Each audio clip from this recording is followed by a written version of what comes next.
Paco, que un día como ese non dubidou en vir desde Ferrol a apoiar esta modesta exposición nunhas xornadas que somente se intentan facer memoria. Algo contra o que temos que loitar entre todos, loitar contra o esquecemento.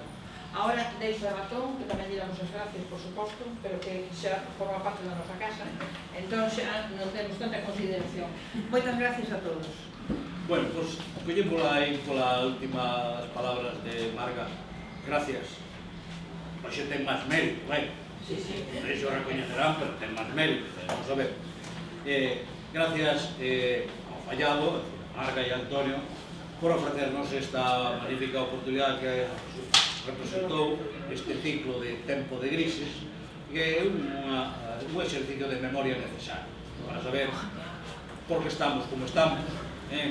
Por é preciso botarlle ao ollo cara atrás, e en ese sentido estas charlas eu creo que nos resultaron a todos pues un elemento útil para clarificar como foron sucediendo e que foron responsables que as cousas estén como están. E, por suposto, pago extensivo o agradecemento a Paco, permíteme que xa con esta familiaridade sempre te trate como Paco Rodríguez, como Paco, por o esforzo que representa, que forma parte da súa forma de ser. El pegas un palitón para vir desde o Ferrol aquí e retornar ao Ferrol encantado de compartir con nós o que representa a oportunidade desde a súa digamos experiencia personal, tamén desde a súa posición ideolóxica, pois ver como nós, cando salgamos de aquí, podemos ter un puntiño máis de reflexión á hora de analizar este tempo histórico. Bueno, eu quero dicir algunhas cousas que en moitos casos serían casi innecesarias en relación á figura de Paco Rodríguez. Eu creo que compartiredes conmigo casi todos cando digo que Paco é un modelo de honradez intelectual e ademais desas persoas que non se deixan conquistar polas cousas fáciles, é dicir, non o veredes en tertulias televisivas ou en ámbitos donde se frivoliza cas cousas, senón, é dicir, esa honradez leva o que escribe, o que di, o que milita, o fai, sempre ten, digamos, unha razón de ser en profundidade. E aí está ese outro aspecto que é esa impagable folla de servicio a favor da causa nacional galega, especialmente das clases traballadoras do país, non? Que vai parello a un dos aspectos fundamentales da súa trayectoria vital, que é a militancia política. Hoxe, Paco é unha peza fundamental do nacionalismo galego. Non sería o que é nestes momentos, ao menos o nacionalismo que hoxe representamos xente que formamos parte do PNG, sin o traballo de Paco, un traballo que ademais se perde, digamos, en un tempo histórico donde as cousas foron moito máis complicadas e difíciles das que están a vivir outras. Por tanto, un impagable joia de servicios. E tamén unha fidelidade clarísima a principios, sobre todo a lealdade a unha organización e aos compañeiros e compañeiras cos que fomos compartindo estes anos.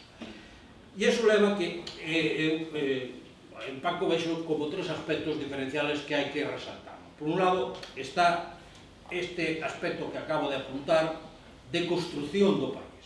Unha construción que se fai desde unha militancia a prova de lume, pero tamén desde a creación de organizacións. Se ollamos todo este proceso dos últimos 50 anos, é dicir, a creación dun sindicalismo nacionalista, de unha rede de, digamos, de entidades culturales de base, de entidades, digamos, sociopedagóxicas, etc. De alguna maneira sempre ten a Paco traballando aí detrás. E non é o único, pero é unha peza fundamental para ver como fomos construindo o que fomos capaces de facer ata ahora. E, por tanto, eso representoulle tamén a ocupar en momentos determinados responsabilidades de carácter institucional.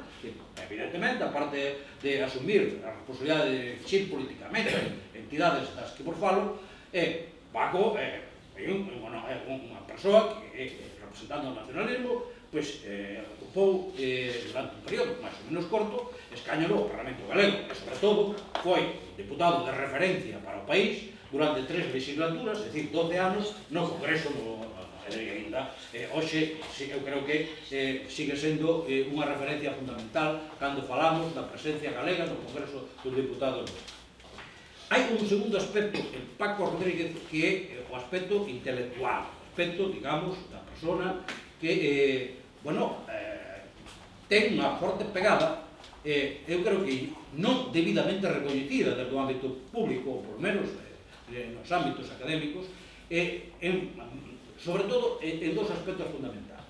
O que é o estudio sociolingüístico, que eu creo que é un territorio onde el é, na miña opinión, a mellor un pouco posible, pero é dicir, é peza fundamental da sociolingüística galega, e outro é o estudio de persoas que hasta que el, de alguma maneira, afondou nelas, proyectaban unha imaxe moi diferente, como é o caso, por exemplo, dunha das obras del, que eu creo que é outro referente indiscutible, que é a análise sociolóxica sobre a obra de Rosalía de Castro. Digamos, unha temática na que despois ainda seguiu publicando, porque evidentemente, nesa trayectoria intelectual, Paco ten máis de unha vintena de libros propios ou compartidos con outros. Non é o único caso, porque ele aborda outras figuras relevantes tamén, digamos, do que é o mundo cultural galego, como foi Curros Enríquez, ou no seu día, Blanco Amor, etc. O Castelao, que ten esa pincelada. Por suposto, esa labor que se expresa unha multitud de colaboracións, medios que fai que ese corpus, que dunha maneira, digamos, continuada, acaban sendo tamén un elemento casi de conformar unha teoría política de alcance. E aí están as súas colaboracións en medios de referencia como Terratempo ou, no seu día, outros medios de tipo marino. Pero hai, finalmente, un último elemento que me vai permitir enlazar cunha anécdota para que tamén podamos facer un pouco de referencia a este tempo histórico. E é Paco que non existe. Paco como profesor de literatura, Paco como un docente modélico que ademais, digamos, marca non só unha metodoloxía didáctica, sino sobre todo unha conexión especial co seu alumnado.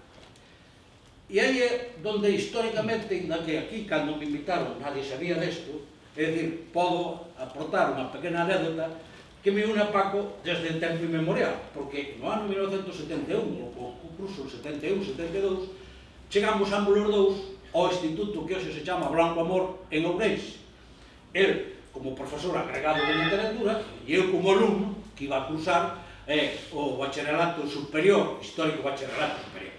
Este instituto, históricamente, na época aquela, era o masculino, porque ainda primaba a segregación por sexos, e as rapazas estaban no actual instituto Otero Pedrallo, todo feminino, e nós, os varóns, estábamos segregados no outro lado do río, neste instituto, no que despois de marcharmos nós pasou un elemento chamado Alberto Núñez Feijóo, que agora estamos soportando. Ese curso xa foi marcando un ambiente moi especial, un ambiente que enlaza perfectamente con estes tempos de crise. Recordades que en ese período, 71-72, foi cando se produciron os sucesos de Ferrol, que levou, digamos, a morte de Daniel e Amador. Ademais, Paco, que é originario de Ferrol, de alguma maneira, viviu con unha intensidade especial, pese a estar en Ourense como docente. Pero despois, digamos, o que, en certo modo, marcou a miña posterior trayectoria no nacionalismo foi unha, digamos, unha pequena historia que sucedeu no seguinte curso, no curso 72-73, no que ele era profesor de literatura e coincidiu coa publicación de un libro que recordades que se chamaba Informe dramático sobre a lengua gallega, que había editado a Cal, autoría de Alonso Montero. E en esa época Paco había enfrontado esas líneas de análisis teóricas desde unha discrepancia que, se non recordo mal, ocupara durante 3 números sucesivos a contraportada do diario La Región, que entón era un diario que se abría a este tipo de colaboracións. Paco xa viña en ese momento de ter un certo recoñecimento público porque había, digamos, publicado xusto nese ano do 72 a evolución ideolóxica de Curros Enríquez, que fora un libro que salira en Galaxia, e xa tiña, de alguma maneira, pois aí unha referencia. Os seus alumnos, motivados probablemente tamén por aquelas lecturas da discrepancia e máis, ao mesmo tempo, polos temas de clase, pois, como era coherente e lógico, fomos a saludar ao profesor Alonso Montero como nos parecía adecuado na presentación do libro no Liceo Casino, e non estabas, pero sí que lle aportamos un pouco a historia. Ti estás absolutamente ao margen do tema, pero nós, en fin, eran cousas infantiles. Home, non foi o único elemento, pero para que vexades como se trasladaba de alguma maneira ese estilo didáctico de conexión co alumnado e, por tanto, de alguma maneira de ir creando xa non só un ensino en relación con a materia, sino un estilo de maestría. Son anos que, de alguma maneira, precederon a unha obra fundamental de Paco, que o conflito lingüístico e a ideoloxía en Galicia, primeiro, o libro, que xa ten unha infinidade de edicións posteriores en materia de sociolingüística, que en boa medida xurdiron a partir precisamente daquela reflexión e que a un grupo de alumnos da época xa nos motivou. Non foi a única razón que nos incentivou a hora de decidirnos sumar ao nacionalismo. Había evidentemente un ámbito de participación, incluso cultural, que en Ourense daquela era todo o que te representaba Ourense, na que Paco tamén tiña a participación máis ou menos intensa, e na que nós éramos alumnos que íbamos con moita frecuencia a escoitar os grandes referentes da época, Celso Emilio, etc. Pois sabedes en que medida tamén deixaches esa pegada que fixo que máis de un alumno e alumna, gracias a túa ensinanza, non só específica da literatura, pois tomáramos decisións que hoxe nos sitúa unha situación que logo, no seu caso, levou a que, a partir dese momento, tivera que soportar, sobre todo por digamos, a referencia final, unha represión que se ensaiou no personal. É dicir, a trayectoria política de Paco está marcada a lume por parte, digamos, do que foi os comportamentos represivos. Un comportamento que incluso en anos impensables levaron a que fose víctima de un xuicio vergoñento e, consecuencia del, tivese que soportar cárcere, cando xa, aparentemente, era algo impensable nela. En definitiva, unha voz fundamental para entendernos por que chegamos aquí e, sobre todo, para situar as responsabilidades que lle corresponden a cada quen en esas, digamos, en esos comportamentos e en esas actitudes que escribir unha historia dunha forma distinta. E a Paco faltalle, eu estou convencido de que algún día alguén sabrá facelo, aínda o recoñecimento que por xusticia merece, porque é unha peza fundamental para entender esta historia contemporánea de Galicia, non só a do nacionalismo, sino a de Bueno, e dito isto, que non foi breve, é o momento en que lle damos a palabra como corresponde a Paco Rodríguez. Bueno, pois, moi boa tarde. Comezarei por agradecer as palabras de Castro Ratón, que efectivamente é vello amigo e coñecido duns tempos que non solamente se caracterizaron polo que el dixo, sino tamén seguramente por unha etapa onde, por primeira vez, na miña experiencia docente, levaba solamente 4 anos ou así traballando, pois estou por asegurar que o alumnado notou unha mudanza cualitativa importante do punto de vista da capacidade para facer un ensino diferente ao que era entón habitual e, por suposto, ao que é hoxe habitual, que é bastante peor que os anos finais do franquismo en termos xerais. Digo isto porque, aínda que en algúns aspectos a intervención do meu amigo poda parecer encomiástica, no sustrato de fondo, non no que ten que ver coa miña persoa, sino con os sucesos, acontecimentos e actitudes que marcaron a vida política de Galiza e a vida social durante moitos anos e que están condicionando hoxe, efectivamente, si aconteceron experiencias persoais que son moi significativas. Entón, o primeiro que eu vos quero advertir a todos e todas vos é que eu vou facer unha análise do que aparece na vosa xeira de parladoiros ou de palestras como a transición, que vou considerar un pouquiño do punto de vista do interese que pode ter reflexionar sobre ela, pero desde unha óptica estritamente galega, centrada na existencia do povo galego, da súa vontade política, na medida en que esta se expresa na sociedade e despois tamén nas urnas, aínda que hai unha tendencia a confundir sempre a vontade dos povos coas manifestacións momentáneas ou conxunturais ou, se vos queredes, esporádicas de o que se considera a súa vontade por unhas eleccións multipartidarias que se refiren, non se sabe moi ben a que, máis a imaxes e ilusións que ten a xente na cabeza que a debates sobre a situación concreta do país no que se vive, non? E iso no caso galego ademais está agudizado dunha maneira brutal.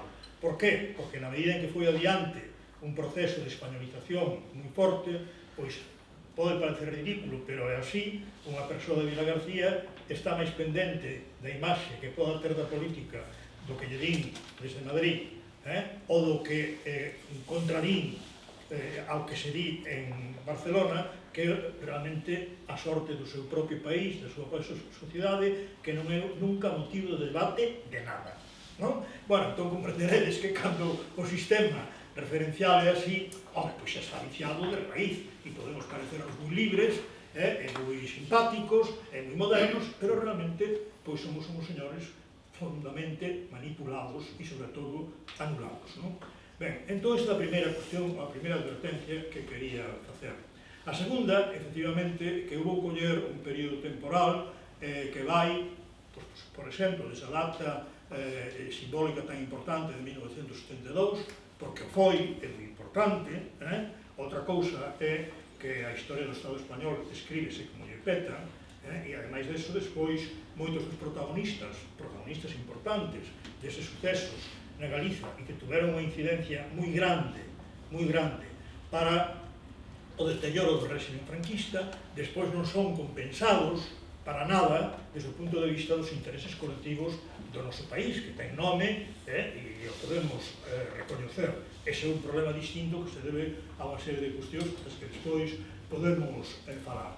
E entón abranguería desde ese 1982 ata os anos 80, prácticamente, eu diría que até o momento en que empeza o ascenso triunfante do PSOE, a partir de 1982, que para Galiza, para algúns sectores ideolóxico-políticos da sociedade galega, foi negro. Pero negro, tan negro como os últimos anos do franquismo. E depois me explicarei por qué. O nacionalismo galego foi, do punto de vista ideolóxico-político, consecuente co que pensaba na época da transición. Afortunadamente foi así. Podía debaterse si a corrección de moitas actitudes, despois referireime a elas, pero no sustancial fixo o que tiña que facer. E vou intentar aclararme, porque non sei se hai memoria histórica de que o nacionalismo galego actuante entón, que era o UPG e NPG, que do punto de vista das formulacións electorais foi con unha carteleira electoral que era Bloque Nacional Popular Galego, pois, desde logo, non tivo ninguna dúbida en confrontarse coa Constitución Española. Eu votei non á Constitución Española. E o dixen no 1978, o digo no ano 1990 e o digo no ano 2019. Creo que a sociedade galega vai sendo hora de que asuma as trayectorias de cada quen. Claro que pode haber alguén moi progre que diga que yo era fascista.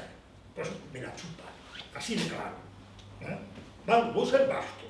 Porque creo que hai cousas que aconteceron neste país históricamente que son indignantes desde o punto de vista ideolóxico, moral e psicolóxico. E os que fixemos eso fomos sometidos a un apartheid brutal, donde non participou solamente a dereita española, non participou solamente a dereita española. Vale? Isto é importante. Por suposto, admito a modificación e a rectificación de todo o mundo e que todo o mundo a ver que este é un régimen corrupto se apunte ao carro momentaneamente e conjunturalmente, que nunca se mantén despois, porque quen te viu, quen te ve. Eu pensei que no ano 2015 íbamos todos a felicidade celestial. Resulta que non. Volvemos a repetir as historias. Ahora parece que a Constitución é boa, que o problema é a ruptura de España, pero claro, eu parvo non son, e vexo que o único sitio onde o régimen está en crise é en Cataluña. E a mí me dá igual o que podan opinar os de dereitas e os de esquerda española sobre se son burgueses. Miren, benditos burgueses que van ao cárcere por defender as súas ideas. Xa me gustaría a min que en Galiza formos ao cárcere por defender algo frente ás cousas tan graves que están pasando no noso país. Entón eu fago suizos sobre feitos, non fago suizos sobre ilusionismo que teño na cabeza, ou sobre moralina, ou sobre presuizos, ou sobre prevencións simbólicas que venen establecidas históricamente. Non os fago, fago sobre a práctica. Bueno, entón, dito isto, efectivamente votamos que non a Constitución española. Podo asegurar que eso non era nada fácil no ano 1978. E esa vontade política foi así porque para un nacionalista era obvio que nesa Constitución non cabía algo tan elemental como a existencia do pobo galego con dereitos políticos. Tan é así que podedes contrastar con hoxe que non é que non cabe o pobo galego con dereitos políticos, é que non cabe o pobo catalán tampouco, nin o pobo vasco tampouco, porque solamente hai un pobo, por definición, para os españois demócratas da Constitución, que é o pueblo español. O único que pode expresar a vontade política, pois esta foi a crítica, unha das críticas que nos fixemos á Constitución, que era infumável un texto constitucional que empezaba defendendo a sagrada unidade de la patria española con os mismos argumentos que José Antonio. La unidade indivisible de la patria común española, patria común e indivisible de todos os españoles. Eso é un discurso de José Antonio no Teatro da Comedia. E iso ten secuelas. Entón, a estrutura do Estado que se establece en 1978 non é unha autonomía política, non é a potencialidade dun Estado federal que poda desenvolverse incluso pacíficamente e por fases. Non é eso. É un Estado descentralizado administrativamente, pero non hai entes políticos distintos do pobo español. Por lo tanto, claro, me diredes, sí, pero é que os vascos e os cataláns aproveitaron ese marco e nós non. E eu digo, efectivamente, pero aí é onde ven o problema. Cal era a forza social e política do nacionalismo galego en 1975, 76 e 77? Pois unha cousa que, do punto de vista da dinámica social e da protesta, era importante. Do punto de vista da introducción social, era mínima. Era mínima. Como eran todas as forzas democráticas reais que actuaron contra o franquismo. A que foi máis importante, e era pequena, e non en Galiza, senón en sitios polos que eu pasei, era o Partido Comunista de España. Vale? Que, por certo, non critico nada, fixo o papel de aliado para facer unha transición onde se aceptou a monarquía. Onde se aceptou a bandeira fascista, esa bandeira que agora nos queren facer tragar a todos que é benévola e que é símbolo de la unidade. Será da unidade deles. Tragamos un Estado aconfesional, non un Estado laico. Tragamos que un franquismo que deixa a ensino público prácticamente hexemónico e mayoritario e donde o ensino privado era residual, religioso e sin subvencións, a unha etapa onde a maioría do ensino en todas as cidades de Galiza, por exemplo, sálvase por o rural, é concertado, trátano como público e é privado e incluso de ideoloxía. Eso é a Constitución española. Por iso eu votei que non en 1978. E vime ante circunstancias tan ridículas, tan esperpénticas, como ter que debater e combater duramente con sectores da esquerda española que defendían que había que facer contratos privados no ensino. Estou vivindo unha cousa tan ridícula como ter que recorrer a Lenin, así estábamos chalados, para defender o funcionariado. Isto non é un invento, é unha cousa de todos os días, pero agresiva, ademais, con a transición democrática. Bueno, entón non me extraña que con todo iso que se fixo cheguemos aquí. E naquel momento había outra cuestión que para nós era, totalmente grave, non? E é que, do punto de vista da política internacional, se situaba xa o Estado español non implícitamente como o franquismo, que era en realidade así, sino explícitamente nunha área xeoestratégica, xeopolítica e ideolóxica que era o mercado común europeo e a OTAN, e hai un documento da Xunta Democrática de España moi clara sobre eso, 1974. Bueno, pois non creo que un partido nacionalista de base popular pudera facer outra cousa do que fixe. Que sería bo que tuvera habido un partido nacionalista máis, se vos queredes, moderado e que intentase utilizar os mecanismos institucionais do marco autonómico. Sí, pero, bueno, isto non é responsabilidade. A estrutura social do país é a que é. E naquel momento o desenvolvemento do nacionalismo era o que era. E se intentou por todos os medios, cando chegou a transición, fundilo, primeiro, para que non houbera unha terceira causa no Estado español, e segundo, porque se lle veía ao nacionalismo galego unhos sesgos que incluso era interesante connotalos de loita armada, de terrorismo, unha especie de espada de Democles que continuou continuamente enriba da nosa cabeza durante moito tempo. De tal maneira que cando en 1981 hai o intento de golpe de Estado de Tejero, eu pasei por unha experiencia peor que a que nunca vivín nos últimos anos do franquismo, porque sabía perfectamente contra o que estaba e o que cabía esperar que aquelo non iba a durar sempre e, polo tanto, dábache unha esperanza de que podías modificar aquela situación. E foi verme na rúa de Santiago de Compostela, en concreto, cando sae a xente a manifestarse, como nos pon en un cordón higiénico, separando ao bloque nacionalista para que non se pudera manifestar del bloque constitucional e democrático que empezaba no Partido Comunista e acababa na UCD e o resto dos partidos políticos. Non tuveron que meter a policía ali, non tuveron que meter a policía. Foi un cordón sanitario que nos fixeron outros.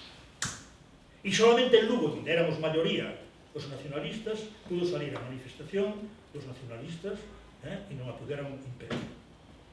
Isto é a vida social deste país, que, por suposto, aquí non hai interés ningún en recordar, pero é que máis foi o primeiro das tres comunidades autónomas que tiñan a categoría de nacionalidade histórica, onde se aplicou retroactivamente a obrigación de prestar xuramento de acatamento e fidelidade á Constitución española, que por non facelo expulsarnos do Parlamento. Chegaron a crear a atmósfera de que nos tiñamos ido. Falso. Votarnos. Bueno, levantando todos a mão, os rostros estaban ali. Vale? Isto é importante, isto está, se pode contrastar. Non é que esteña hoxe paranoico. Isto se pode contrastar. E, efectivamente, tuvemos que modificar a posición porque nos levaban a unha marginalidade xa irreversible. Irreversible. Pero isto foi así. Entón, a atmosfera social, eu era ensinante. A atmosfera social que eu viví nos centros educativos, si nos últimos anos do franquismo era mala, nos primeiros da democracia, por causa de todas estas cousas, foi terrible. eu vi en celebramentos, debates de celebración da Constitución Española, debatendo porque eran actos exclusivamente autoritarios, unilaterais e con unha sola posición. Por exemplo, con un señor como Roberto Blanco Valdés, que sabedes o que opina hoxe.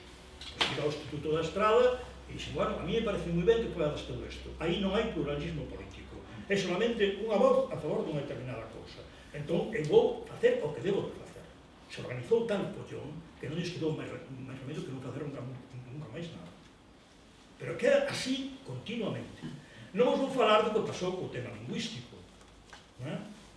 No tema lingüístico, nos últimos anos do franquismo, contra a legalidade, a pesar da legalidade, empezou a haber, de maneira consciente, un proceso de conversión do galego en lingua vehicular de moitas asignaturas. Por exemplo, en Vigo e en Morrazo, no ano 1974-75, había, según o Colexio de Doutores e Licenciados, feito a enquisa por eles, que éramos nós, claro, todos os profesores que estábamos entón obligatoriamente afiliados a eso, o 25% das asignaturas que eran troncais. Era a historia, as matemáticas, a química, en algúns casos minoritario, pero tamén a literatura española. Bueno, pois era o 25%. Iso hoxe non hai das asignaturas troncais en ninguna parte de Galiza. En ninguna parte de Galiza. Que proceso fixeron eles? Sobre todo comenzando polo ensino primario. Acabar co profesorado que facía eso con expedientes, con terror, coa teoría de que, sin permiso dos pais, non se podía facer ensino en lingua galega. E houve expedientes, varios. Non se fixo conectar co sector social que estaba a favor da normalización de usos no galego e poñelo como motor dun proceso en que fora moderado e lento. Non. Atacouse frontalmente. En nome da democracia, en nome do bilingüismo, sendo, como éramos, incluso unha minoría. Bueno, este foi o proceso de transición na Galiza. Dito isto, eu penso que falta outra cousa moi importante, que tamén se esquece normalmente. Nós fomos as primeiras eleccións democráticas e legais. Non estábamos legalizados ni o PEGA, nin a NPA, despois de estar legalizado o Partido Comunista.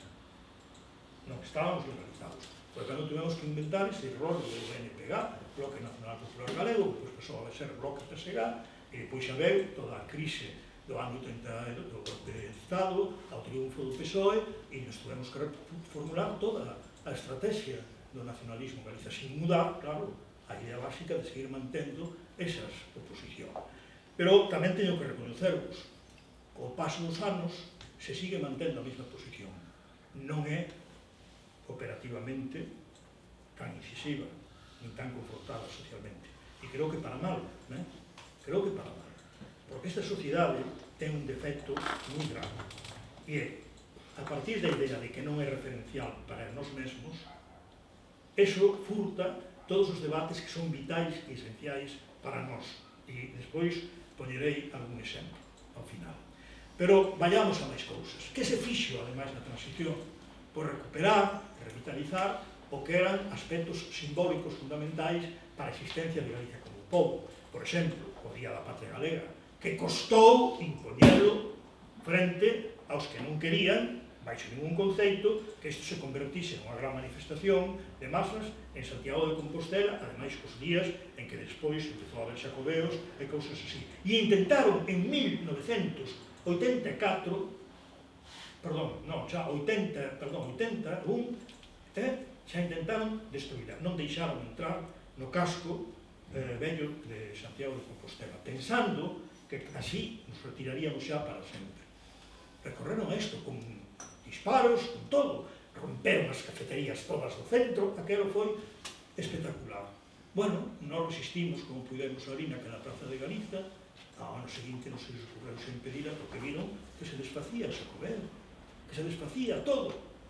E entón, tuveron que tolerar, eso está aí, gracias a eso. E hoxe, claro, é unha cousa impensável, non?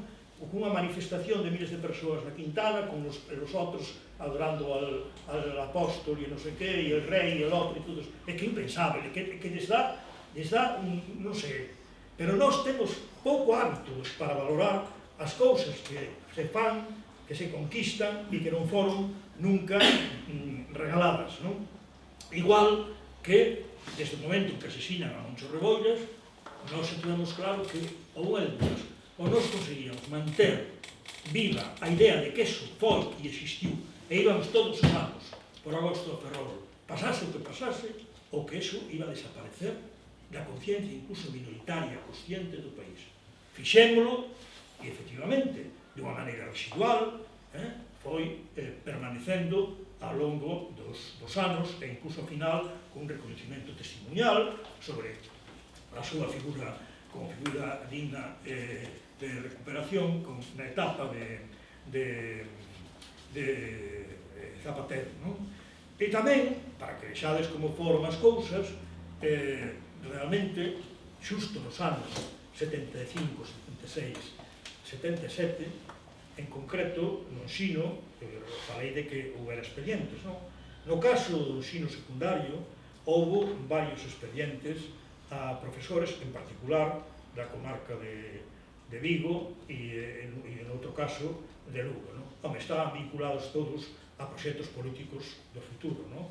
Un era o nacionalismo, o que representaba o PG e a NPG, e outro era o que representaba o Partido Comunista e a Junta Democrática de España, que era unha plataforma de carácter estatal. Ben, hubo unha folga de PNNs na que participamos, pois, outros que non éramos PNNs, e entón abriron un expediente en concreto a Méndez Ferrín, a Alonso Montero, a César Varela, a Carlos Casares e a mí, non? De todos os expedientes, 3 éramos do Instituto de Cangas e 2, un era do Instituto Santa Irene e outro do Instituto de Lugo, non? Bueno, no único caso en que impuxeron un castigo en 8 días e ter que sair desterrado para Andalucía foi no meu. No caso de Alonso Montero, que o mandaba para Córdoba, a través dun pacto da Junta Democrática con o Ministerio do Interior, quedou aquí. Que parece moi ben, cada quen ten as súas influencias, pero desde logo foi o único que tuvo que salir. Normalmente non é porque por a animosidade persoal contra min, senón que era por o que facía cada quen en función dunha realidade específica como era a galega, non? Pero iso é o de menos. O grave é que, cando morre Franco, en pleno ano 1976, xa pasado un ano, a televisión española anunciaba a bombo e platillo no mes de abril que todos os catedráticos expedientados volveran aos seus postos de traballo. E eu estaba tirado en cama. Tanto que alarmou a plataforma de PNNs de Cádiz, de que non daba crédito, de que eu pudera estar ali se era verdade o que eu contaba, e a Asociación de Catedráticos, que entón eran, bueno, unhas señoras do SP, unha catedrática de alemán e outra de non sei que me dixeron, pero hijo mío, tú tienes que estar aquí, porque hiciste algo grave contra un niño, porque hiciste... Bueno, vamos, que o era pederasta ou era algo así, non? No, estou aquí, porque estou... Entón elas quedaron tan indignadas que incluso foron a Asociación de Catedráticos de Cádiz a falar co Ministerio, os PNNs de Cádiz, incluso que había ali algúns dirigentes que traballaban no Instituto de Porto Real, onde eu estaba, tamén, e quedaron asustados cando viron que, ao falar eles, os señores que iban por Galiza dos PNNs decían que non, que ese era outro caso. Ou, se pode ler na Voz de Galicia, o señor Alonso Montero declarando que non, que el mío era outro caso. Eso está, podedes ver nas hemerotecas, non? É dicir, pero isto é para que vos dades un pouquinho a idea en que atmósfera tínhamos que vivir os nacionalistas xusto nesa transición. Claro, isto, a mellor, desde a óptica de que viu a política desde unha posición democrática española, pois se pode parecer, non sei, pois un invento ou calquer cousa así, pero a verdade e que así se desenvolveron as cousas neste país. E hai un dado que a mí sí que me interesa resaltar, non? Porque moitas veces nos queixamos moito dos resultados electorais. E é verdade, non? Son moi deprimentes en outros aspectos, moitas veces, eso é verdade. Pero a mí chamou a atención que un dos, bueno, un señor que fixo unha tese de doutoramento sobre os resultados electorais na provincia de Morrazo comprobou que era a única parte de Galiza onde había unha estabilidade moi forte dos resultados electorais no que é Moaña, Cangas e Bueu, sobre todo, ao longo de todo o proceso desde a transición até hoxe. De tal maneira que podía oscilar a favor do nacionalismo ou da esquerda española, pero que o bloque en conxunto era hexemónico, totalmente hexemónico. Sempre, ao longo de todo a historia. Bueno, iso digo porque ten moito que ver, efectivamente, con un fenómeno que se produciu aí na etapa da transición e que foi a influencia grande que tivo o Instituto de Cangas das familias, non? Porque non é que foran 5 ou 6 ou 7 rapaces ou rapazas, é que nós vivíamos nunha situación onde os nenos saían coa Guardia Civil posta na porta, e as nenas, e onde había unha espontaneidade de expresión moi forte, que incidían despois nas casas, nunha sociedade que estaba chea de persoas que eran mariños mercantes, que traballaban no mar.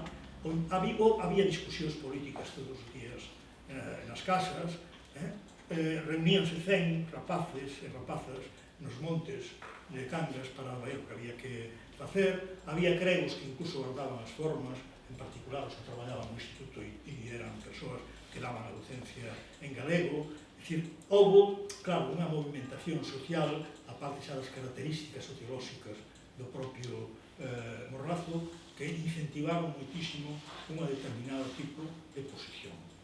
Outra cousa é que durante todos estes anos se fora capaz de construir algo ou que houbera unha política, en particular a municipal, que é a que se pode, únicamente que desde ese marco se pode, con todos os límites que ten, que son cada vez maiores, máis limitados, fora adecuada. Pero iso todo iso está sometido a crítica, tanto no que nos afecta a nós, como que poda afectar a calquera. Pero, a pesar de todas as cousas mal feitas, aí está. E mirades o mapa que tivemos no Morrazo e é increíble. Pero claro, é que houve unha combinatoria de acción social con mutacións que imagino que hoxe moitas estarán mimetizando en relación con Vigo e así, bueno, pois ainda resisten moitas cousas. Bueno, o que vos quero dicir con todo isto é que a transición vista desde ópticas que non foran as hexemónicas enlaza moi ben co de agora, non? E fago unhas últimas reflexións. O caso catalán, eu penso que o problema está agora, non? Está agora porque está evidenciando o grave peso que teñen os procesos electorais e a concepción da democracia como electoralismo, como un mercado. Pero, na medida en que ti non podes co enemigo, hai a tendencia a cada quen querer ter o seu ben asegurado, non? E entón, o tema catalán, se se perde a corto prazo, é por falta dunha coherencia frente ao enemigo, non? E por querer manter unha hexemonía uns ou outros respecto dun marco que, desde logo, xa comprobaron na práctica que non desvale, porque non foron este conflito por un capricho. Foron porque, efectivamente, unha Cataluña digna, unha Cataluña con capacidade para modificar as súas circunstancias, non cabe neste marco político. Se iso así para Cataluña, pois xa vos podedes imaginar o que para nós, non? Entón, unha autonomía obediente, que xestiona o que lle ceden, que se porta como unha provincia de España, que presume de non ter vontade política propia, bueno, que non ten nada que reivindicar, que parece que estamos no mellor dos mundos posibles ou que non valemos para nada máis que para ser servís, pois leva ao seguinte resultado. Por exemplo, en todos estes anos, dos cais non vou esculpar ao Bloque Nacionalista Galego. Leva o seguinte resultado. Andalucía ten máis transferencias que Galicia, e son máis españoles que Dios. Cataluña ten 9 máis que Galicia, de entidade, desas que hai que gastar cartos dos mozos, imaginados o que é un país que ten dos universidades todo o tráfico de Galicia, as estradas todas nas nosas mans. Sabedes canto, cando eu era diputado e empezamos a reivindicar a transferencia do tráfico, vían como cans da Dirección Xeral de Tráfico a reventar os autos. É dicir, que además non somos parvos. Quero dizer que son fontes de ingreso. Entón eran 4.000 millóns de euros anuais, de multas e de outro tipo de tasas que se acaban de Galicia. Que canto se pode facer con eso, non para andar solamente perseguindo persoal con multas. Que seguridade e que dignidade dá iso para moitas cousas. Ese marisqueo, que é vergoña hasta parece a Guardia Civil cando se pinta algo. Pero é que sabemos o que realmente os intereses que temos. Ou ver, por exemplo, como un país como o noso se quere facer algo coa P9 imposible porque é a unidade de España. Dice, oiga, é que isto é increíble, non? Porque ni siquiera acaba na fronteira de Portugal, realmente, a P9. Ni siquiera eso.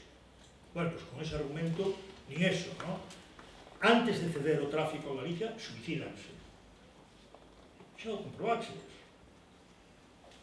É dicir, que o grave está que para nós non vai valer ni siquiera as transferencias que o puyolismo conseguiu para Cataluña. Ou ver a Praia das Catedrais, que se botan o morto en riba, e é deles a competencia. Pero ti tens que aguantar o desastre. Pero que isto que é? Ou dicer que non, que nós non queremos cobrar os impostos, que eso que o paga a xencia tributaria, que é nos que nos dé la platita e tal, nos que nosotros non tenemos capacidade, e queremos eso, e non hai unha sola investigación que nos enseña allea a propia universidade, feita por un señor do BNG que demostre que é falso que Galicia non ten capacidade fiscal. Pero non, é dicir, acabamos creendo as cousas máis aberrantes sobre nós mesmos. Entón, claro, a Galicia como lle vai, pues, retroceso da poboación alarmante, claro, que medra no Estado español brutalmente? Madrid, non? Que eu saiba, é un deserto, non? Será a base de algo e aproveitándose de alguén. Digo eu.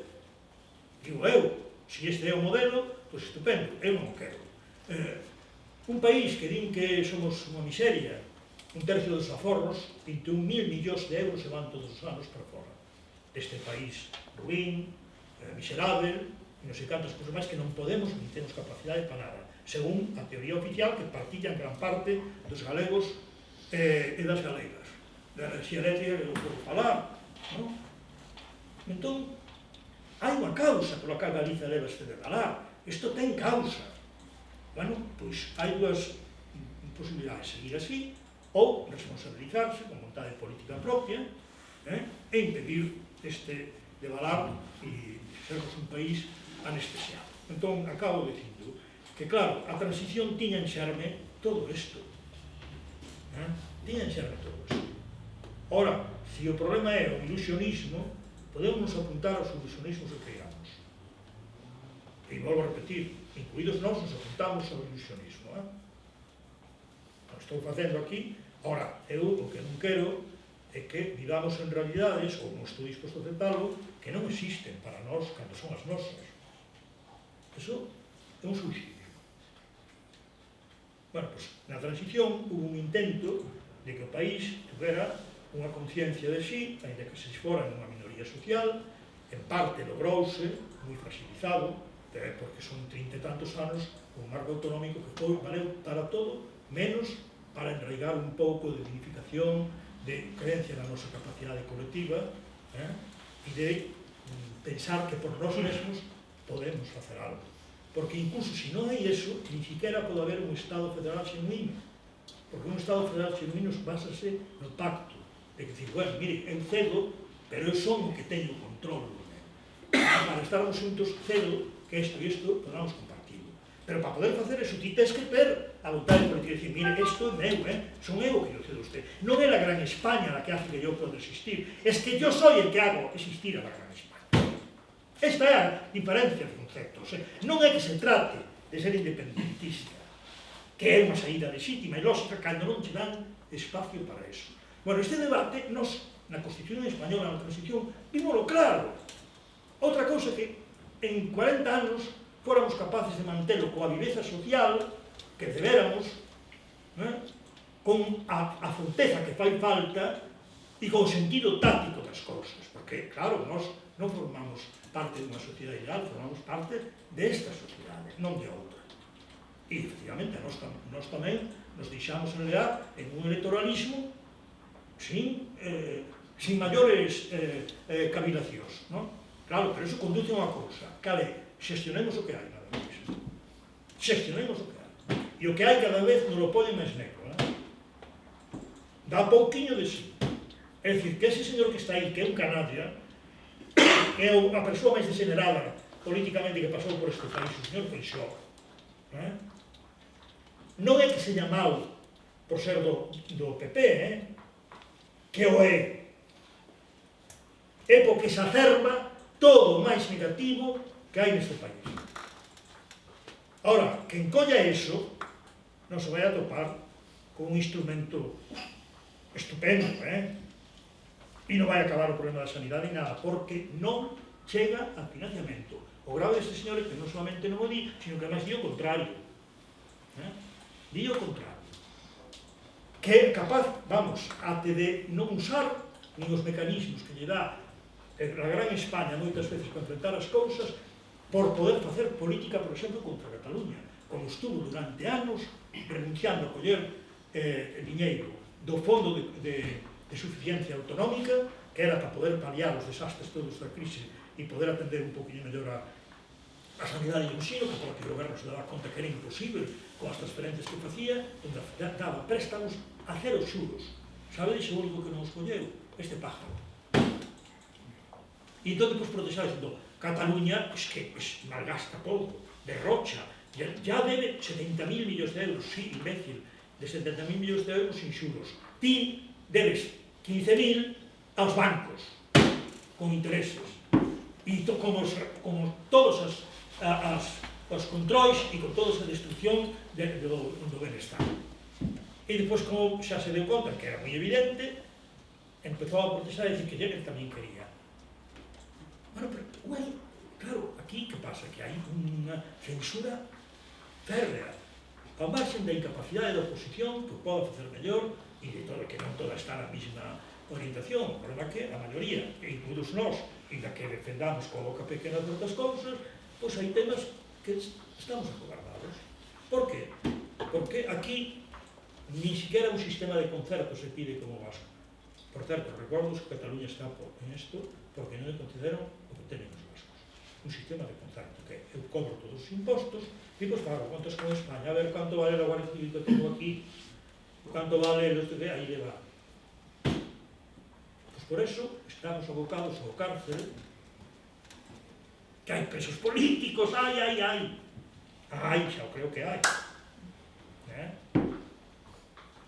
Bueno, entón, eu penso que este é o problema, que estamos nunha espiral que empezou, eu non vou a discutir sobre se en aquel momento non se podía facer outra cousa, pero, bueno, eso non o discuto, ni siquiera discuto, discuto que cada quen ten dereito a manter as súas posicións se non lle convencen. Ahora, que se digan que as túas posicións son antidemocráticas porque non estás de acordo con quen controla o tinglao, como fan agora coa Constitución, se dices que non vale que ti señas pacífico, porque antes era que tirabas tiros, non? Cando deixabas de tirar tiros non había problema. Ahora non vale ni siquiera os que non tiran tiros, non? Claro, con Bildu yo non hablo, pero que clase de democracia é esta? Pero o xermen de todo iso está nos 74, 75, 76, 77, 78, 79, cando unha gran parte da población pensaba, e sobre todo co triunfo do filipismo, que chegara o mellor. Eu antes eles decían, miren, a mellor etapa do PSOE foi despois de todo o desastre dos galos, que cando afrouxaron, porque xa non había maneira de controlar nada, hubo máis liberdade de expresión durante uns anos, foi cando, en fin, eran as etapas en que tiñan que agarrarse a Convergencia e Unión, porque, entón, bueno, aí era cando foron máis tolerantes con moitas cousas, eu creo, incluso eu tanto que non podo confesar, eu salindo, eu non entrei nun presidio en plena democracia de 2 anos e pico, por sentencia da Audiencia da Coruña, grazas a que no Tribunal Constitucional había un señor de Convergencia e Unión, ao que fomos capaz de chegar, e o señor de Convergencia e Unión defendeu a todos os que estaban postos polo PSOE de que meter a un señor no cárcere 2 anos por queimar unha bandeira era unha aberración. Por certo, mirado que cambiaron as cousas, en 1988 o señor Rajoy declarou en público que debían de soltarlo. Meteron no cárcere en xullo, saliu ese tiro pola culata, non? Pero bueno, o señor Rouco Varela declarou que tiñan que soltarlo en 1978. Por qué? Porque entón o que era a P, que empezaba onde era antes, non tiña aínda o sentido de Estado. Ainda era un partido de ámbito estatal, pero que non estaba vinculado á estrutura do Estado como estrategia. Estaba aínda en un proceso de conformación. Entón é curioso, porque eso indica moito como en este momento estamos vivindo unha evolución moi peligrosa, porque se dá por natural cousas que son aberracións. Oiga, mire, estes partidos están declarados legais, como usted pode... É vergonzoso que pasa no Parlamento Español, non? Un señor que non ten maioría. Oiga, usted si non ten maioría ten que negociar, non? Esta é a súa democracia parlamentaria, que usted me dixo que era a lei sagrada de Dios, esta é unha democracia parlamentaria. Como pode usted defender con tanta desfachatez que usted non... Es que me voten, É que son cousas que dices, bueno, pues, pero están habituando a xente a un tipo de argumentos ou a descualificar a partidos que non sei que fan de malo, que non o sei. Oiga, usted quere decir que un vasco por ser vasco é un señor repugnante, ou un catalán por ser catalán é un señor repugnante? Xa, pois xa sei que usted non di de mí nada porque non son nada, pero se fora algo dirían que son un gallego de mierda. Claro, eso é, cando vin a reacción xenófoba, terrible contra Cataluña por o mero feito de ser catalán, dixen, Deus meu, que pensarán realmente de nós? Bueno, eu si sei o que penso, non? Porque tamén, non? Sei o que penso. E a estrategia que teñen tamén a sei. E vivida con persoas que son formalmente, ademais, demócratas, non me cabe a menor dúbida, e o mellor que pasou por ali, que é o caso de Zapatero, non? Que era, bueno, é outra cousa curiosa, o político que dentro do seu españolismo era máis respetuoso, formalmente máis correcto, ten malísima fama, non? É curioso, non? E non era nada de outro mundo, pero, bueno, era un señor que se podía falar, e de feito tiña unhas actitudes normais, non? Ora, había unha cousa que non era distinto aos outros, a concepción de Galiza. Galiza era Galiza, Asturias, Extremadura, Castilla y León, el noroeste, el noroeste, que está mal, ya sé que está mal. Y Vigo, mira que me dijo Vigo, que hay que tratarlos bien, porque esa ciudad está mal de una parte. Sí. Y despois Portugal, ¿no? Que, bueno, era moi inxermo, e entón dixe, pero vamos a ver, vades ir a unha comisión bilateral, ¿no? Dixe, bueno, pues é a oportunidade para que defendas, e se ti queres eso se fai, que se poda ver a televisión portuguesa en Galiza, porque son, además, eso que é Unión Europea, son cousas regionales, non tiene ningún problema dentro da unidade de la Unión Europea, ¿no? E no, sí, non hai problema, non hai problema. A volta escapaba. Parecía que non me veía. Pasaba por aí, xa, que xechos son putados? Pero, bueno, era outra cousa, estaba disposto, e de feito fixo, e se lo logrado a cambiar o aspecto cuantitativo do aspecto de Galiza, eso sí. E de feito, podedes mirarlo tamén, eso é transparente, cando nos necesitaron, os orzamentos para Galiza pasaron, pero, bueno, de 400 millóns de euros, o 300 na etapa realista, a 2.100 millóns de euros, que nunca máis vamos volver a ver. E si, aí, pois xa sabedes que eso non todo se executa, pero, bueno, ainda así, o grau de execución foi alto, O sea, que en eso, o estrutural, non, pero digamos, o de investir dinheiro, que era un hábito que non lles agradaba nada, no que era a visión madrileña, eso sí que o fixo, iso hai que reconocelo, e despois tamén, bueno,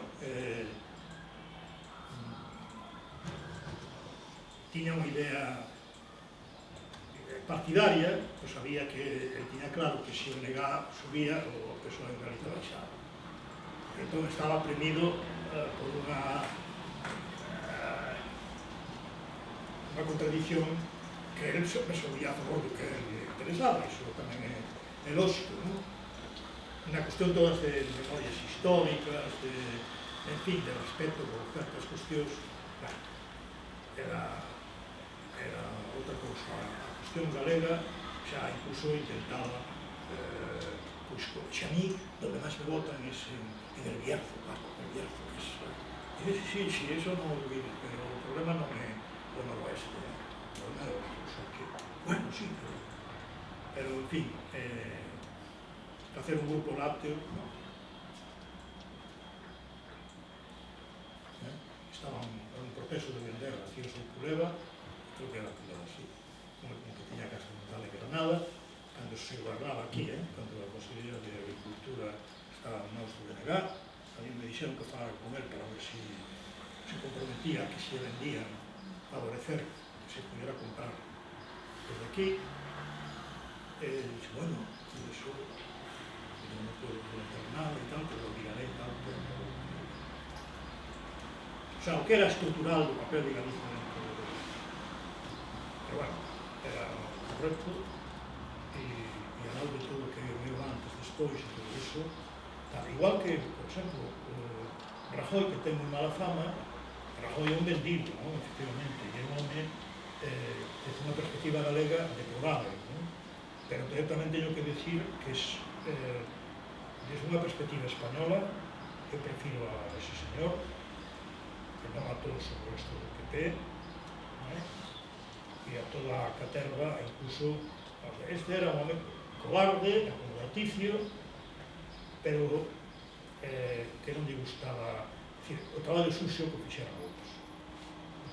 Entón, deixaba facer, pero non lle gustaba a confrontación. E é mágoa porque era un home, dicilo que era un home inteligente, eso que dicilo, non era un home inteligente, pero como somos os moitos galegos, non?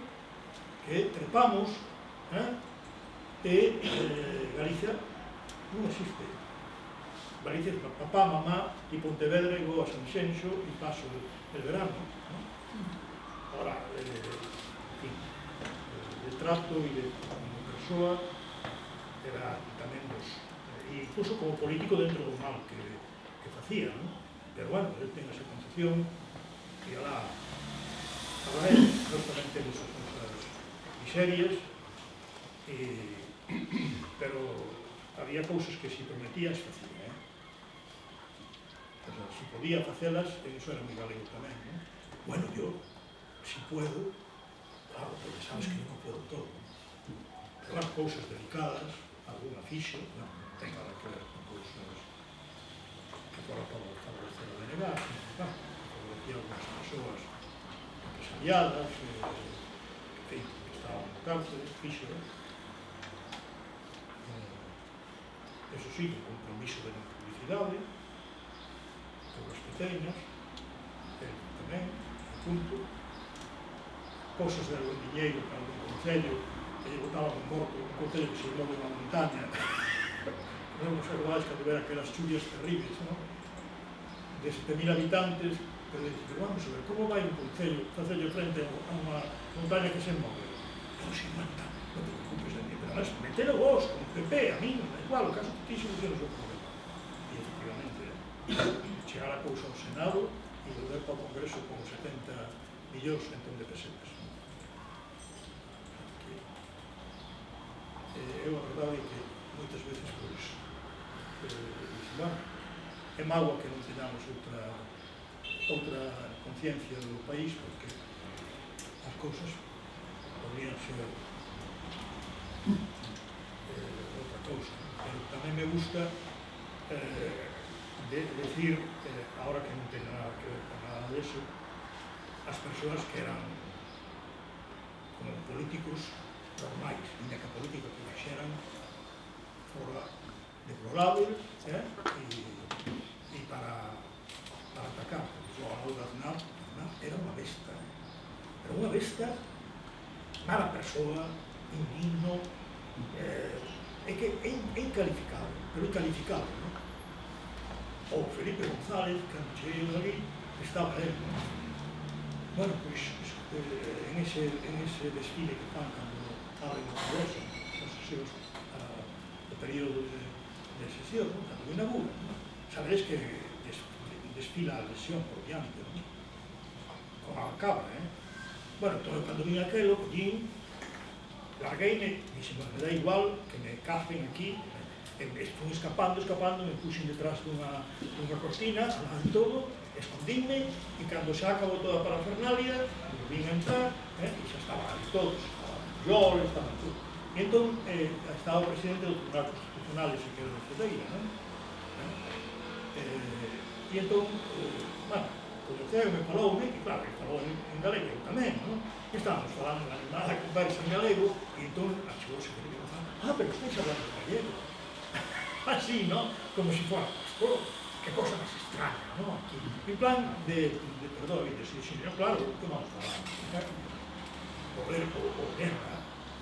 Guerra un ser un pedante, tipo españolista enfermo, un señor que de verdad é ridículo, pues unha gran autoridade intelectual, ¿no? Que usted, señor, un anticatalán profundo, xa non quero decir o que pensaban os galegos.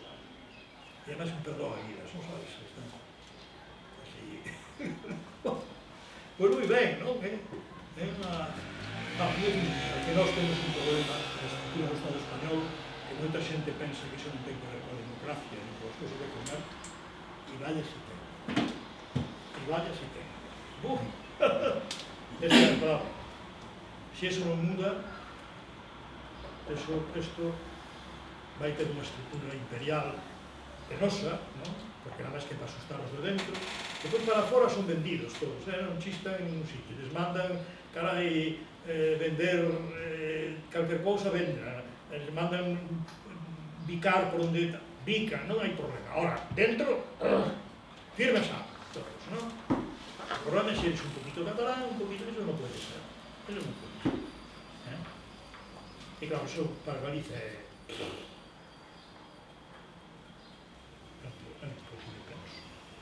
Bueno, en fin, que a memoria cada quen ten a súa,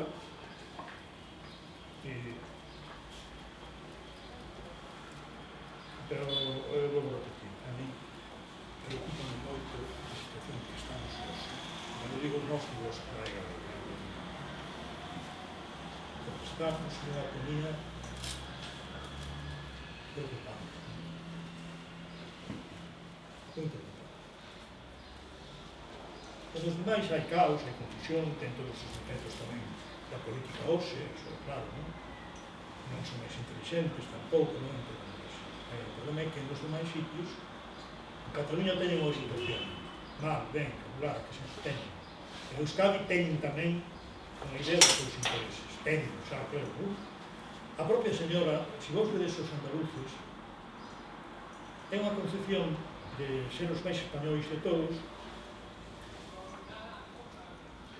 e sentírense exixentes respecto do que eles consideran que son os seus dereitos intocables, non?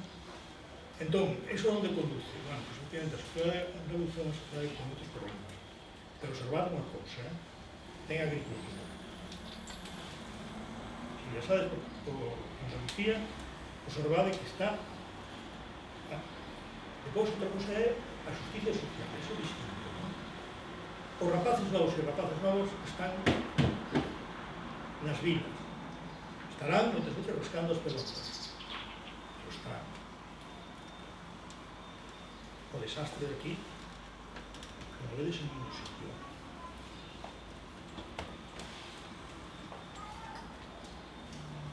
Aquí, ni agricultura. O monte, é unha cousa... Isto que é?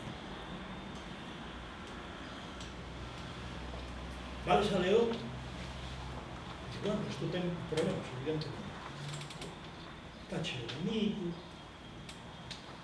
cheo de xirosol, ben, non está suficientemente industrializado, sí, igual que aquí, que ademais está desindustrializado cerrado a claro, entón eu sei que todos temos moitos problemas, e que hai cousas que son comuns, que non están na mesma perspectiva todas, sobre todo, non hai conciencia nos dirigentes, que en Galicia non os hai, claro, ni na sociedade de por onde hai que caminar. É como se non renunciásemos a ter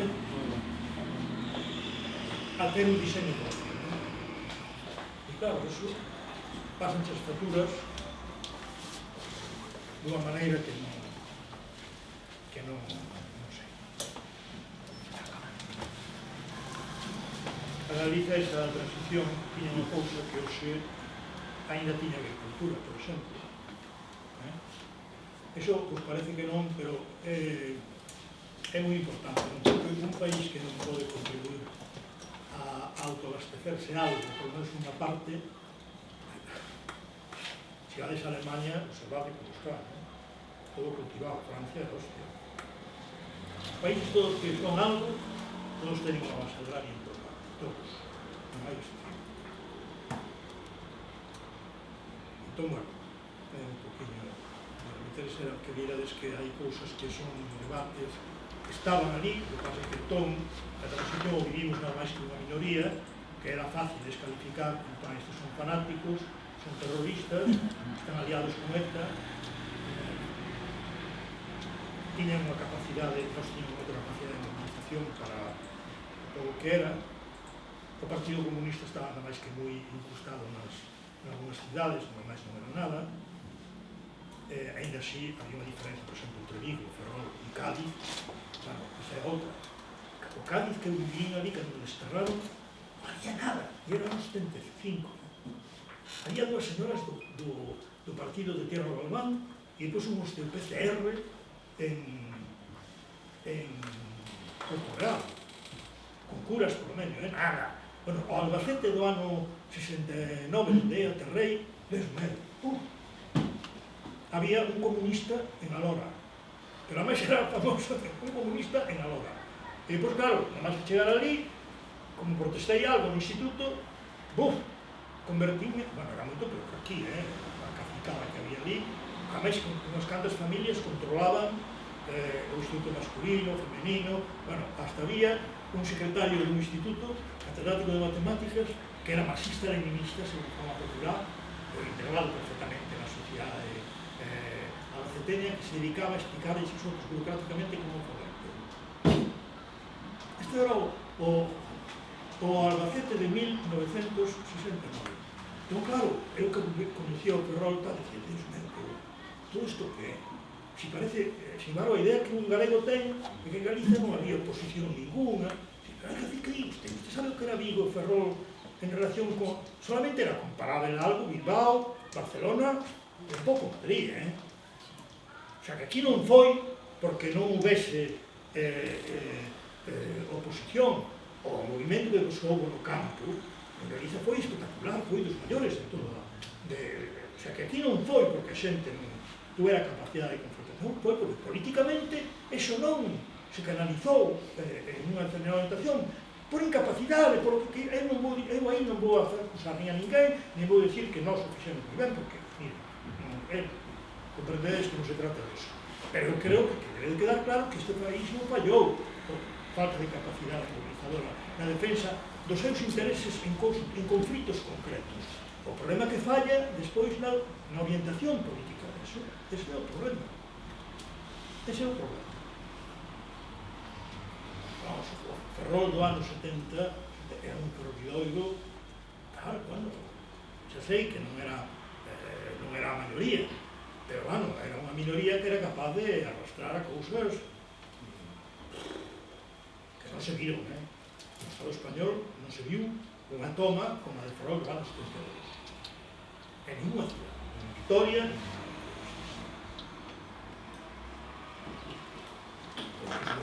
Vigo, foi.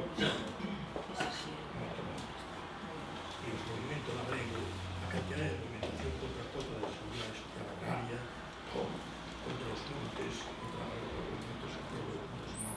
Iso era. Claro, que pasa? Que eso todo foi desaparecendo, bases sociales, as comisións obreras foi se debilitando, tamén os propios, sobre todo cando veu xa en Congreso na Comunidade Económica Europea, a política de grandes concentracións intensivas de produción de leite, todo eso, no campo. Tanto hoxe vivimos un país que hasta eso é rarísimo, porque a xente sigue vivindo co fantasma de que non podemos ser labregos, non dices eso, el campo é algo atrasado, e non hai. Pero ainda siguen funcionando o mecanismo, non? Eres un aldeano, cando se corta alguén, mira que aldeano. Esta señora que di, pero se está rebelando contra que? Porque o seu pai e o seu avó xa non están, que tiñan algo. Entón existe a referencia do campo negativamente dunha cousa que non temos. É unha cousa curiosa, non? Persisten os estereotipos negativos e non é a realidade. Ben, é o estrado, non sei. Bueno, perdón, Bueno, gracias. Gracias, Paco, por la tua introducción.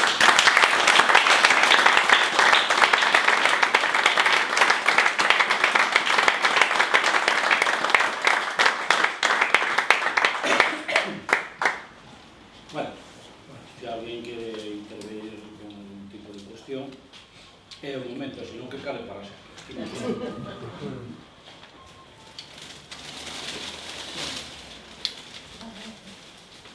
A ver,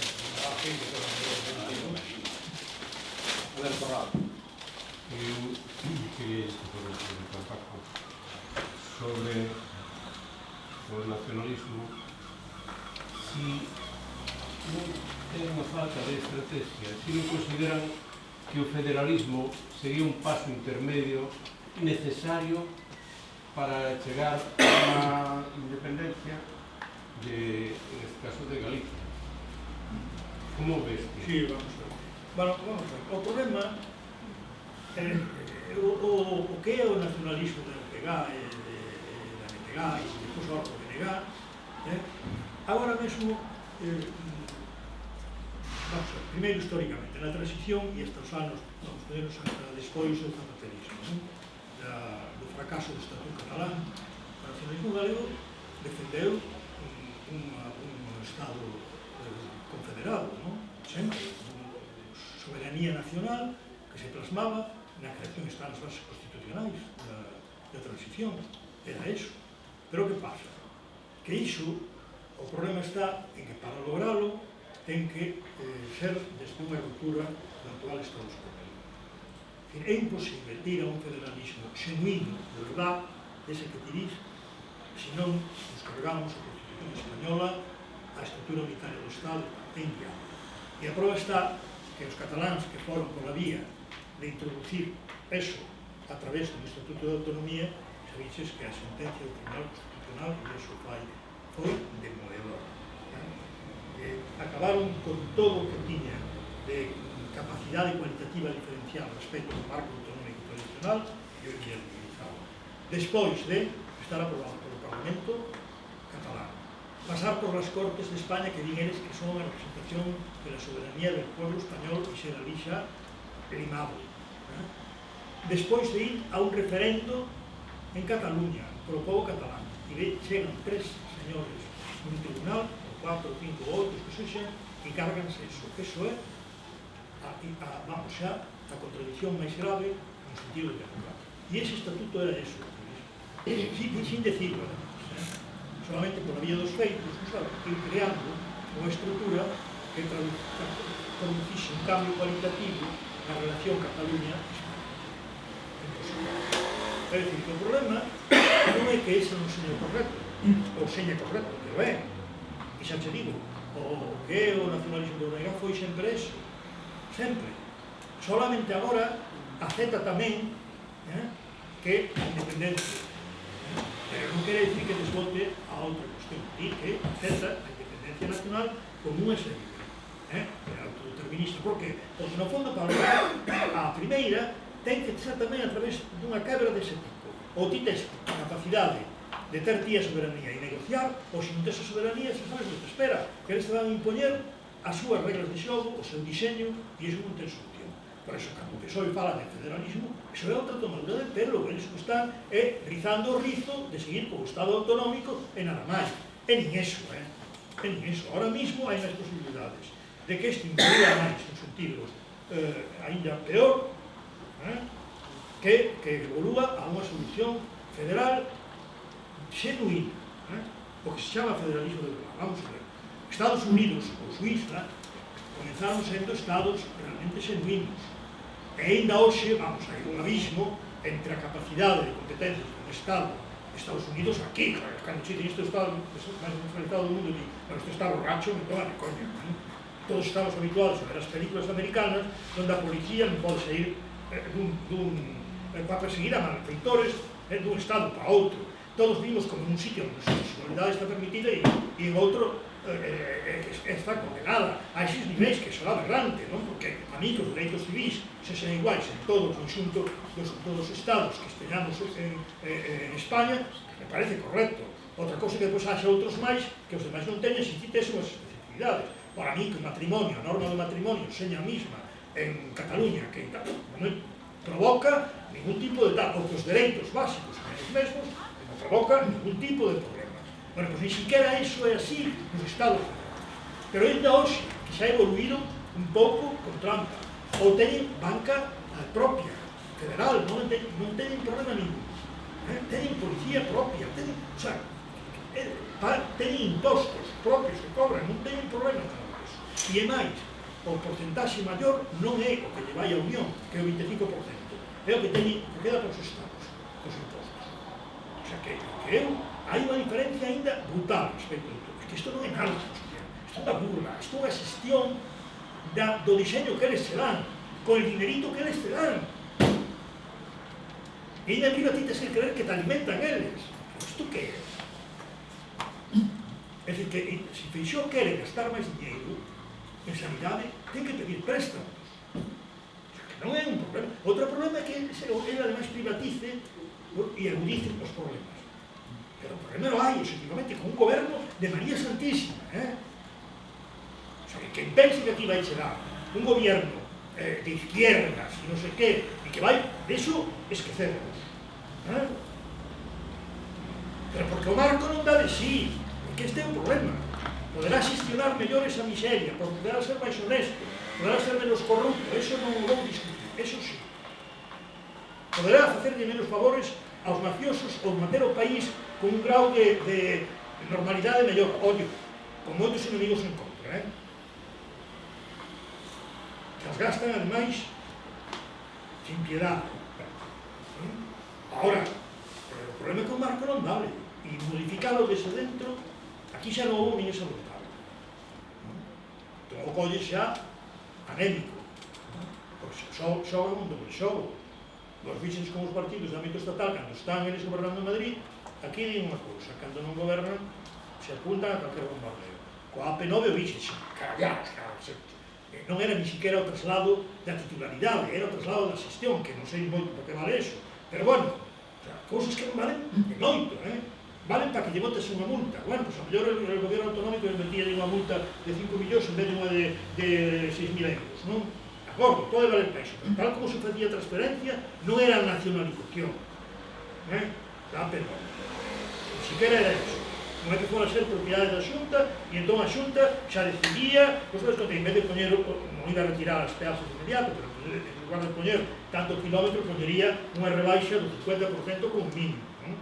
Pois xa se iría facendo un diseño para que iso costase o mínimo ou incluso algunhas facelas máis positivas. Ou algúns tramos, iso é evidente. Pero non era eso, ni siquiera.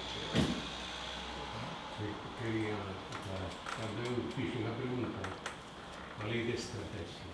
É dicir, dada a mentalidade actual do povo, que todos sabemos a que fai falta ter unha estrategia. Sin estrategia non se vai a lugar. Entonces, esa estrategia pode ser unha estrategia separatista ou unha estrategia federalista. Si ti lle plantificas de un principio a calquer paisano unha estrategia separatista, pola mentalidade que neste momento hai, tamén sufre un rechazo. Pero se a plantexas desde o punto de vista con objetivo federalista, entón parece que é máis asumible pola maior parte dos galegos, ou televidentes ou radio ointes, como que... Pero eu vou máis non se o problema está en que en Galiza, 40 anos destes non se utilizaron porque a xente tuvera unha experiencia práctica do que dan as cousas. Nos atopamos agora que estamos no vacío. Este é o problema que temos. Entón, eu estou de acordo contigo que non se pode chegar a un sitio e dicir que non sei que, porque hai unha tarefa previa. A tarefa previa de mostrarle a xente que o grau de capacidade que teña o goberno galego, dese grau de capacidade, depende a modificación das condicións de vida da sociedade galega. Que é o que non acaba de ter claro a sociedade galega. Entón, para mí non é siquiera ser ni debatir tal. É dicir, mire, vamos a ver, usted se queixa aos que se queixan dos eucaliptos, non? Eu queixo. Pois por eso, pois mire, vamos a ver, temos que ter claro que unha política forestal que se queira planificar exclusivamente en función de intereses internos a Galiza e en función de estrategias a longo prazo solamente é posible se mudamos o arco radicalmente. Desde logo, unha celulosa aí que ten unha protección brutal por leis de carácter estatal, o temos moi jodido, porque o mercado vai impoñer unha serie de cousas pola vía dos feitos que desde o punto de vista da capacidade competencial que temos non vale. Non temos capacidade para enfrentar eso realmente, temos capacidade para putearlo, para facer campañas de los que, pero mudalo, non. Ou decirle aos señores mariscadores que, se les parece ben, que sigamos tendo unha visión das rías turística, nada máis, e ademais que o marisqueo é residual e que ademais non pode dar máis de sí, que se trata de mantelo e de mantelo como unha cousa, digamos, caciquil subsidiaria. Ese debate pode ter, pero para telo ao fondo, e sabes que xa aparece o problema da comercialización do produto, o problema de quen manda na ría, e na ría, incluído esta, a Xunta é responsable do marisqueo, pero non manda nin no dominio público marítimo terrestre, nin manda no porto de Vila García, non manda en nada realmente sustancial para que podas facer o que queiras. Claro, entón, isto será o que tenemos que empezar a debatir, ou decirle, se vamos a ver, usted paga o IRPF, paga todo isto, queixase da sanidade, non? Bueno, usted sabe como se está mantendo eso, sabe? Non sabe nin Dios. Sabe como se mantén a escola do seu fillo? E que ten deficiencias e que ustedes se queixan? Pois vamos a aclarar eso. E donde de aí sacar as conclusións. E nós ainda estamos a este nivel, porque perdimos anos e anos e anos onde o goberno non se fixo eso, non interesou ni nada. Foi anestesiar todo isto. E desde a oposición, a nacionalista, malamente, malamente. E teño aquí, por exemplo, cando hubo un partido, porque alguna parte do BNG nos puxemos así un pouco tal, pois fixeron a cesión de facer un estatuto de autonomía igual que o catalán, exactamente igual que o catalán. Bueno, xa primeiro, para decirvos que isto se fixo teóricamente con a participación de todos os intelectuales da universidade. Bueno, en fin, houve que pasar de un repaso para que isto fora algo tal que se demostra que as nossas institucións non teñen hábito ningún de estudar nada que teña que ver con a prensa. Porque era infumable. O que fixeron era infumable. E efectivamente tuvemos que respetalo, pero desde o punto de vista da política, modificalo todo, porque non quedaba claro, por non quedar claro, casi non quedaba claro que as provincias había que eliminalas. Por exemplo, ti queres cargar as provincias, é imposible. E as provincias, mira, é tan ridículo que, por exemplo, os señores que utilizan o transporte público en Padrón, e os utilizan en Pontecesures. Aos de Pontecesures non lles vale a tarxeta de Pontecesures para darnos de trabalho. Por que? Porque manda a Madre España. É que é todo tan desastre, carallo, que ese, pero bueno, onde estamos? Tenemos que empezar por aí, porque o grave é que nada disso é materia de discusión pública. Entón, a xente debe pensar que a sanidade non la paga el ciudadano de Madrid, que nos quiere mucho.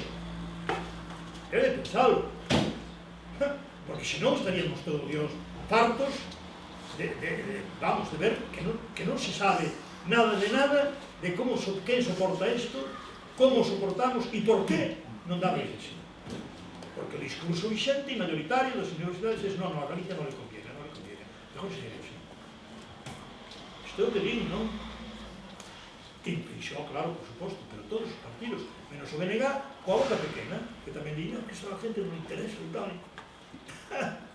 Estupendo, non? Ora, o señor Vasco Navarro tenche moi claro, incluso un do PP, e lle tía un señor do PP Vasco que lle citen o concerto, veredes como se pone. Ou Navarro, veredes como se pone. Que son cousas que eu vou máis que ti, creo que estamos nunha situación ainda máis elemental. Isto é así, e é a falta de experiencia compartida, histórica e debatida. Damos por suposto que isto, se non é, a maioría da población tamén lle dá igual, ainda que a maioría máis cualificada non, como veía así, movilizacións, non? Pero o grado de atonía que hai sobre temas básicos aquí, a mí, lendo todos os días na voz de Galicia, as cosas que se leen, Galicia la máxima, al día siguiente lo peor, que é enfermo da cabeza, non lendo esas cousas, non? Isto somos esquizofrénicos, isto é unha... Pero sempre a conclusión cual é? Más España, más España, más España. Hostia, más ainda, Dios. Pues gracias por la respuesta, por lo menos. Paco rápido, es que perdona, mira, Paco é un devoto do transporte público. E marcha ahora no tren. E o tren non creo que espere por ti. No, por mí no. Entonces, creo o vamos a emplazar para que esté con nos en outro momento, que o fallado da memoria vai a facilitar un pouco. Pero se agora non lle poñemos remate a isto, Paco xe non chega de volta ao Ferrol.